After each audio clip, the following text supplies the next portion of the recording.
first question I have for you is: you're currently looking to crowdfund your latest solo LP.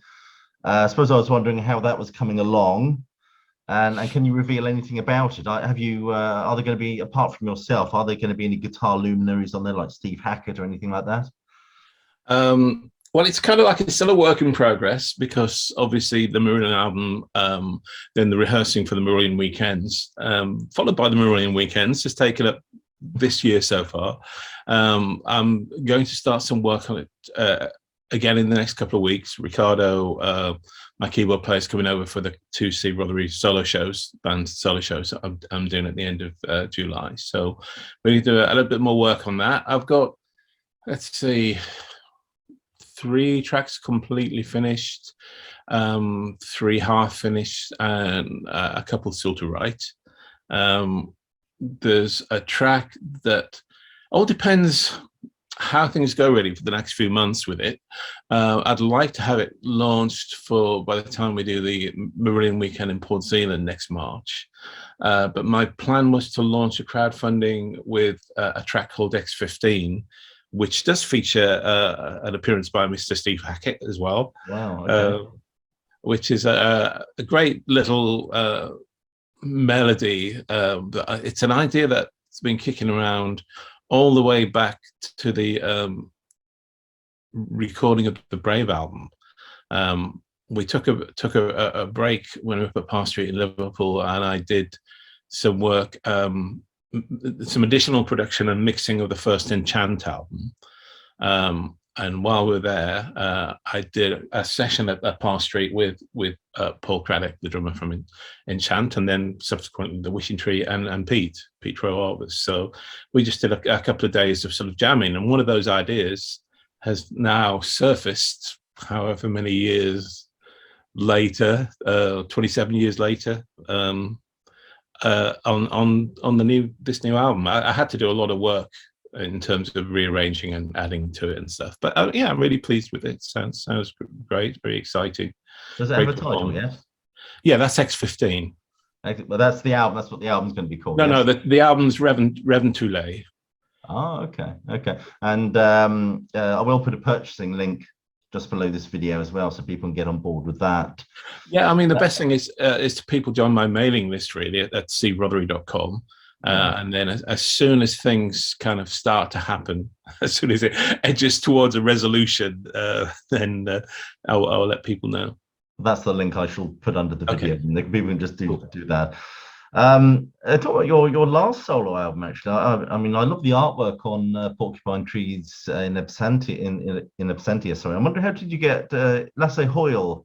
You got on board for the artwork for that. How did that come about? Well, basically, I'd found the cover image I wanted to use, the photo of Pripyat after the Chernobyl disaster, which was taken by a famous French environmental photographer whose name escapes me.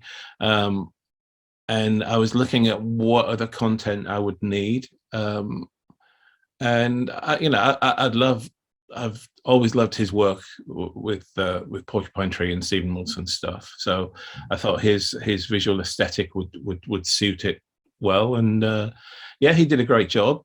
He pulled in some favors from some of his other designer friends. So there's quite a few different people making a contribution to it.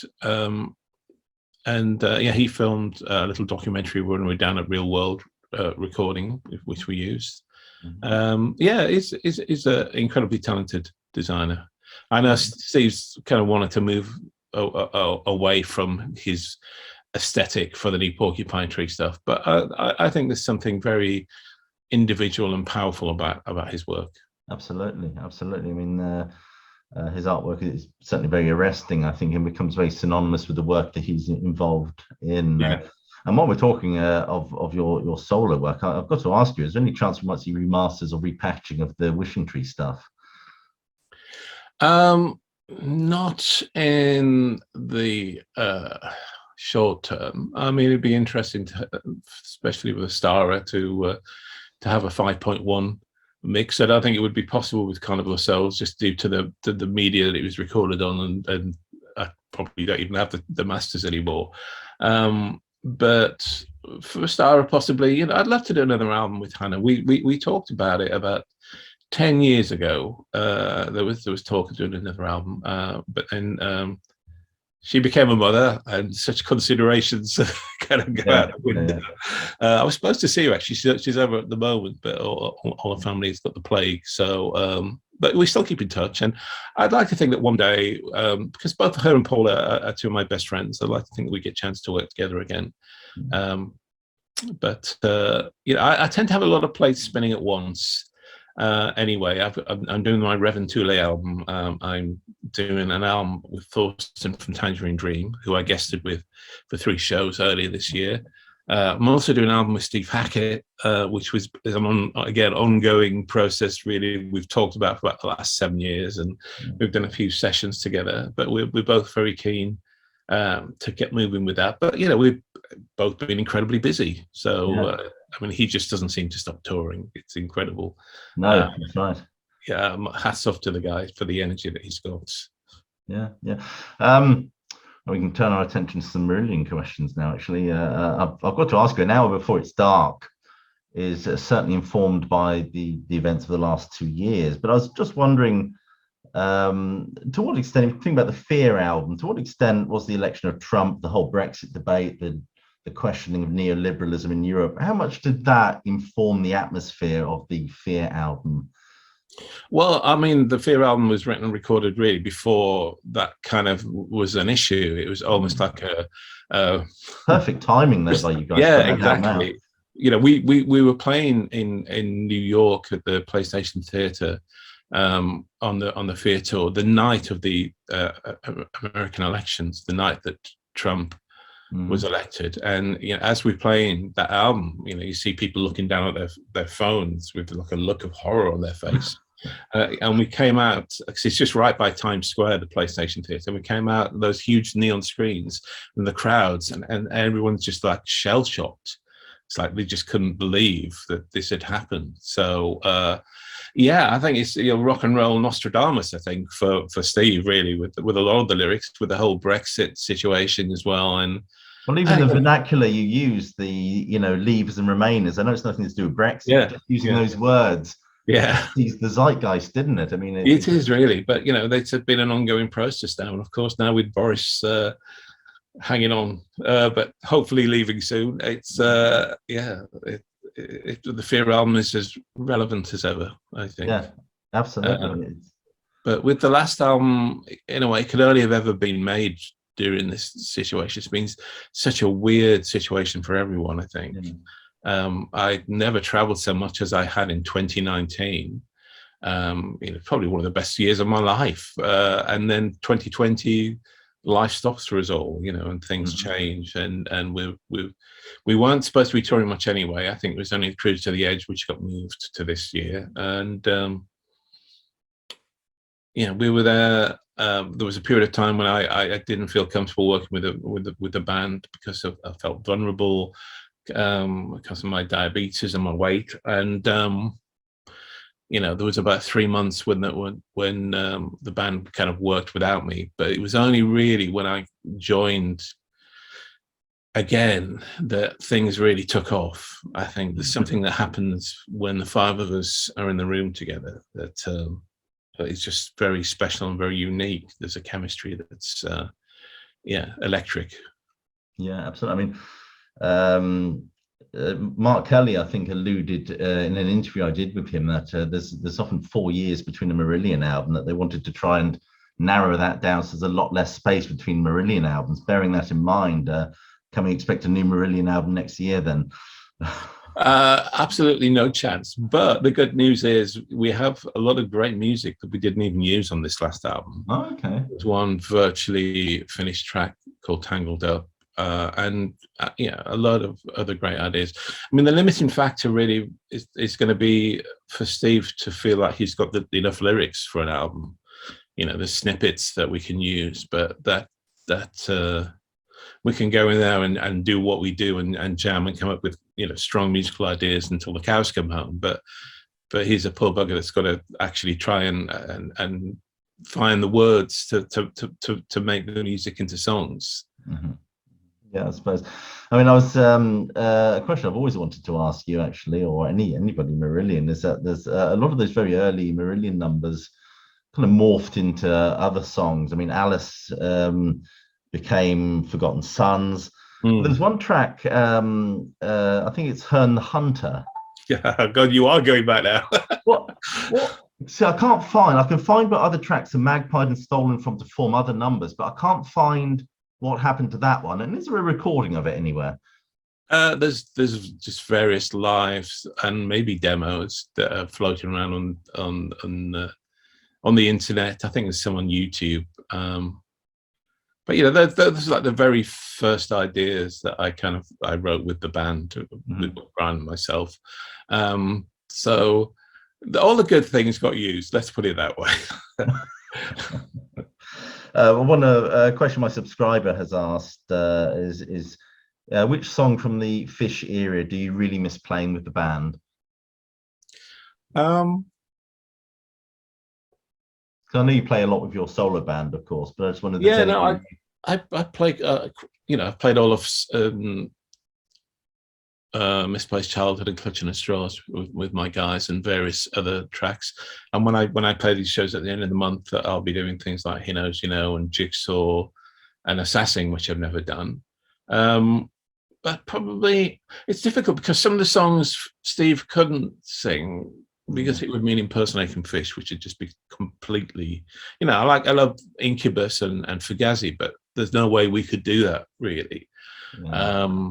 Which is why it's kind of like two halves, of the story. So Steve did a lot of the early stuff, and especially in the first couple of tours. But after making so many albums with him now, it's not really an option anymore. Yeah, but I mean, there's things that I think he did a great job with. I think he sings Sugar Mice and Warm My Circles really well.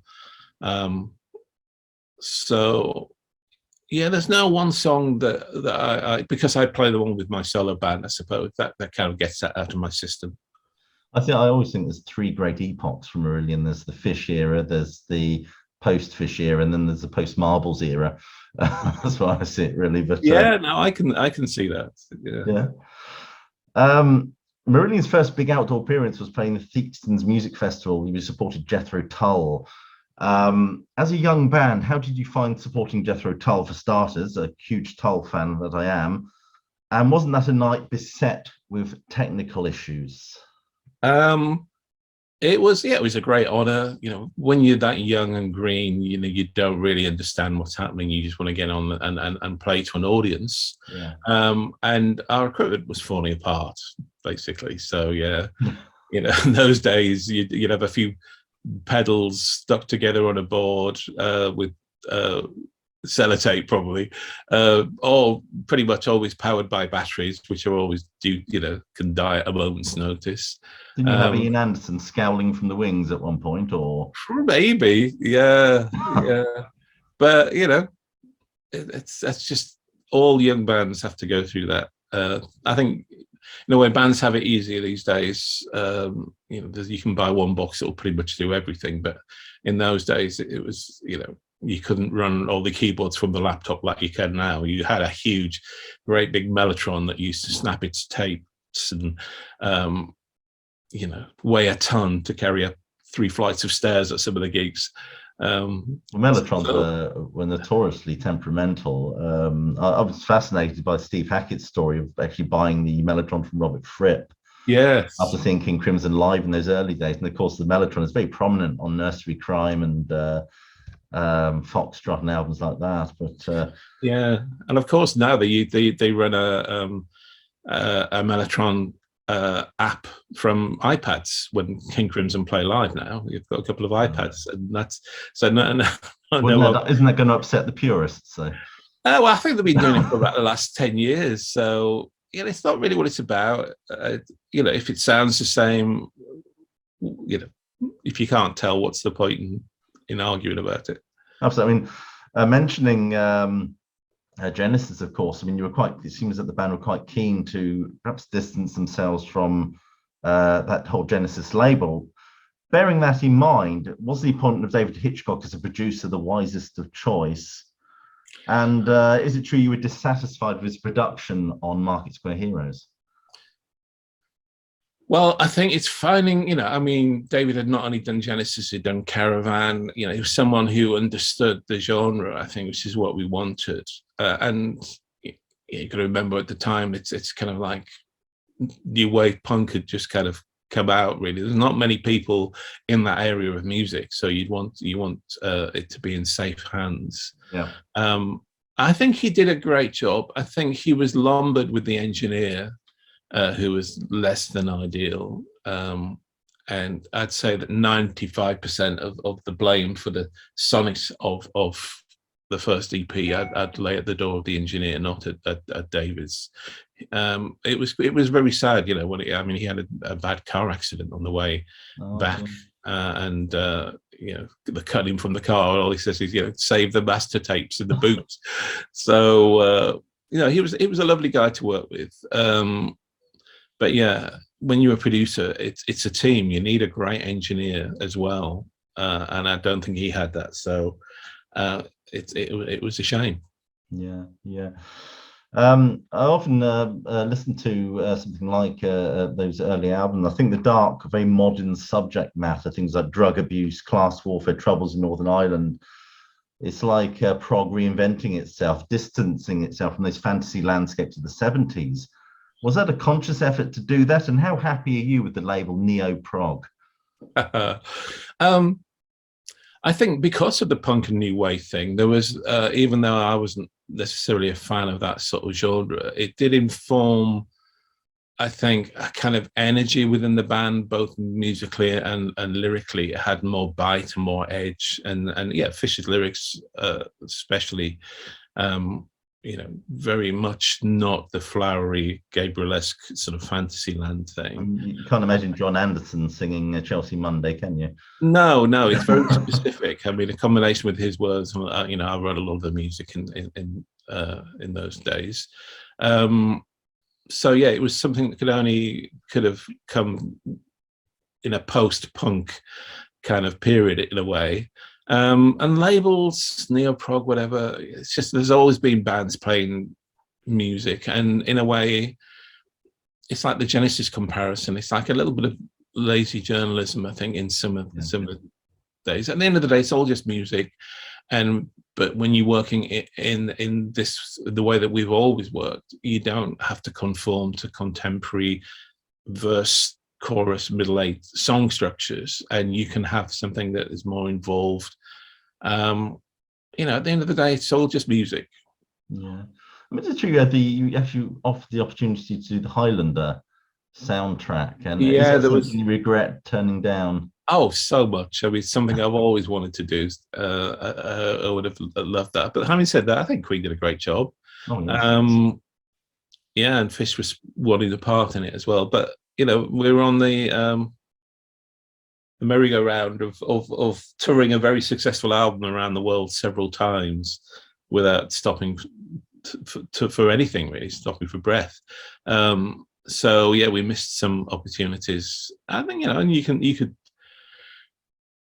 lay the blame at management, I suppose, which I think Fish has and does, and I would agree with that to a certain extent. There's maybe that feeling that management wanted to capitalize on our success, not knowing how long it was going to last, instead of taking a more long-term view of the band and its potential. Yeah, sure. I mean, I was intrigued about the Afraid of Sunlight album, which is seems to be a wonderful sort of meditation on fame. But I was reading the line notes, and Mark Kelly always felt especially after the Brave album, he felt that album was too rushed. I'm just wondering if you share his feelings about that record. And not at all. Not at all. No, I think it's one of our strongest albums, and it seems to be one of our most popular. I think from Mark's point of view, maybe because it was a more guitar-led album, maybe he struggled a little bit to feel involved with it as much. Maybe it's a Brave album. But no, I think for me, it's an album. I don't think there's a weak song on there. It's fabulous, absolutely fabulous album. And they're all so different. And I think, it's to make an album that strong and then get dropped by a record company when you're still selling 250, 300,000 albums. It's just insane. I know. Well, I mean, talking of dropping things, actually, I mean, I heard Accidental Man was actually thrashed out during these sessions for Afraid of Sunlight. Why did that track not make it onto that album? That would have been thematically linking, or no, it would have been Dave Meagan's choice, really, just wanting to pick the strongest materials. But I mean, it's quite remarkable how quickly that album did come together. We had some good ideas, and you know, sometimes the magic just happens. It's effortless. I like it a little bit like that on the last album in terms of my guitar parts. Is that if I'm kind of in the zone and I'm inspired, I'll just come up with one idea after another.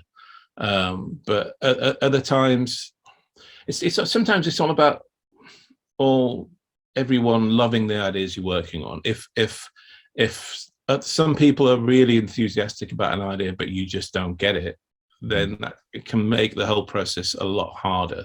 But at other times, it just comes together. You're all on the same page, and it's effortless. Yeah, I mean, I love the fabulous Beach Boys pastiche Cannibal Surf Babe, which is just I love that song. I love what you did with the screens.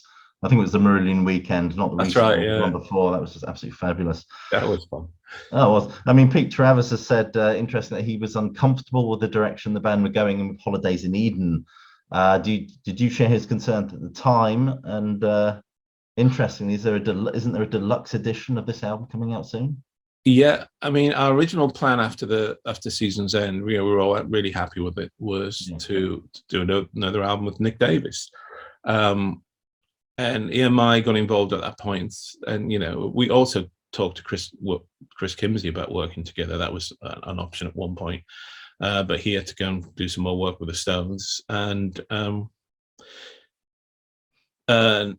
Nick Gatfield, our A&R guy at EMI, suggested we use Chris Neal, and you know, he just had the success with the Bike and Mechanics Living Years.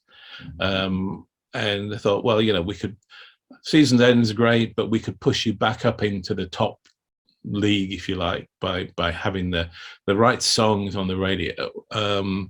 And we were kind of like, okay, well, if it's just the singles, then we can do the album tracks with Nick Davis, and that'll be fine. But unfortunately, that didn't make financial sense for Chris Neal. He insisted on doing the whole album. And Chris is brilliant at doing certain things, especially in terms of pop production and tying down the essence of a song. But he worked a lot quicker than we would normally work. And some of the rough edges were removed, the way he would record the drums with an electronic kit, and then quantize the performances and stuff. And yeah, we were all kind of like, see how this turns out. But it did reasonably well. I think it's a strong album. It's got some great songs on it. It didn't achieve the mainstream success that EMI had hoped. And which is why, in a way, Brave is the reaction to that pressure that we felt from EMI to conform. It was sticking two fingers up to you kind of scenario. But having said that, Stephen Taylor's just done the remixes of Holidays in Eden, and it sounds fantastic. Yeah. You know, I always kind of found it a little bit glossy and lacking guts. That's the only way I can describe it. Given a bit more grit, has it? It's got so much more power now. You can really hear how the songs should have sounded. Yeah. I think people will be blown away when they hear that. I think it's outstanding. Can I press you for a release date, or is there not one available yet? Oh, they don't tell me anything like that. Or if they do, I'd probably forget it. Okay.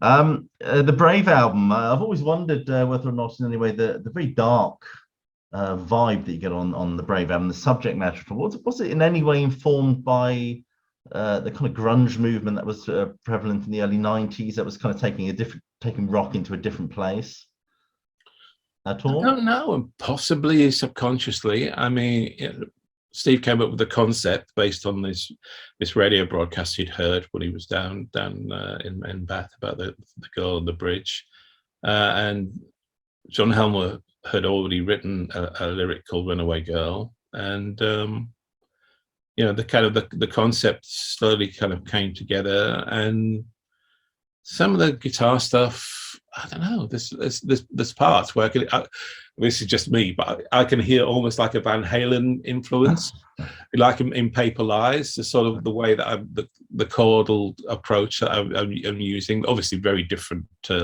lyrically and the end result, but. So I suppose, there's maybe a little bit more edge and more rock kind of crept back in certain sections. But it was the first album we really wrote together, the five of us. Yeah, I mean, you mentioned Paper Lies. That track always feels for me a little bit out of place on the whole album in terms of the narrative. I just wonder where it actually fits in. Well, I think that's a perfectly valid point.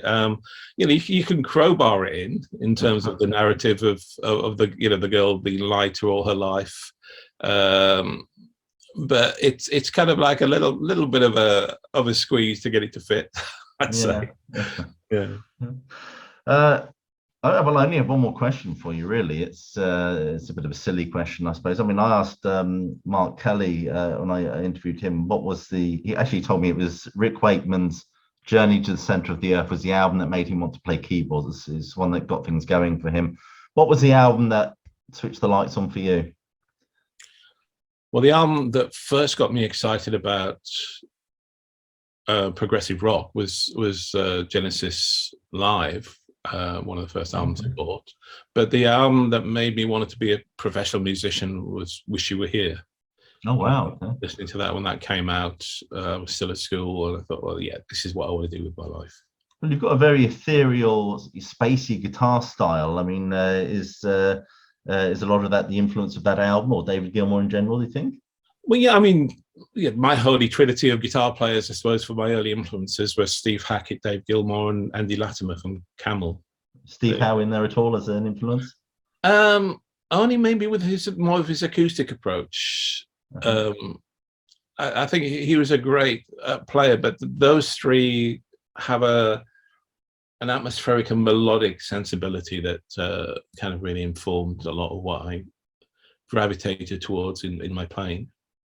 Okay, anyway, well, I will, as I said, I look forward to this new solo album you've got coming out. I will certainly put whatever links I can beneath this video. Thank you.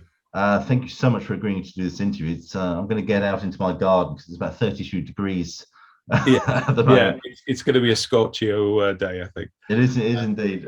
Steve, there's one track that I did release already, well, at least the first part of it, on YouTube from the Revontulet album. If you want to put the link on there, it's called Lucia. It's on YouTube. Yeah, I mean, I will certainly dig around for these links. So I'll send you them actually after we finish. I'll send you a few links. Put whatever links you want me to put in under the video in an email, and I'll do just that. Okay. Interesting. Do you remember that Marillion weekend a few years ago at Leicester, when myself and my daughter were invited up on stage? I wonder if you remember that event. Yeah, I think Is that like? Well, my daughter did this film saying Steve Hogarth would wish her a happy birthday. It's her 10th birthday. Right. We were invited up on the stage. I just wonder if you remember that, or it's a vague memory, but honestly, everything blurs together. Well, it's all the drugs and lifestyle. That's what it is. Absolutely, the endless party. Never mind getting to be 62. Steve, thank you so much for your time. Very well. All the best, and hopefully we'll talk soon when your new album comes out, your solo album. I look forward to listening to it. All right, good to speak to you, Barry. Thank you very much. Bye-bye. Cheers. Bye.